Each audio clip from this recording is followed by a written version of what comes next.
Jei esi moteris, kuri tarsi kiekvieną kartą renkasi netinkamus savo santykius ir nori pagaliau suprasti, kodėl taip vyksta, šis video yra tau. Aptarsiu vieną pagrindinę priežastį, jų gali būti daugiau, ir aptarsiu, kokios priežastys nefigūruoja ir dėl ko tai nevyksta. Tai pradėkim nuo to, dėl ko nevyksta. Nei Dievas, nei kosmosas, nei jėga, nei deivės, nei praeiti gyvenimai ar dar kažkokia išorinė jėga nedaro įtakos tavo pasirinkimams santykiuose. Tai tą nustumkim, nes žmonės, moteris mėgsta prisifantazuoti, kad toks likimas arba kad jos yra patapusios magnetais vyrams, kurie yra netinkami, visiškai netiesa. Dabar pagrindinė priežastis, kodėl galimai taip vyksta.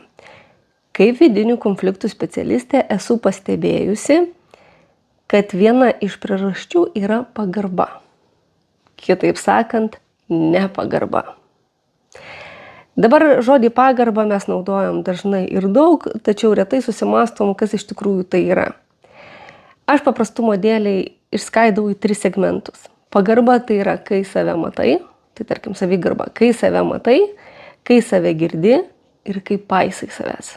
Na ir pagarba kitam asmeniui, kitą asmenį matai, kitą asmenį girdi ir kito žmogaus paisai. Na tarkim, ribų, vertybių, nuomonės.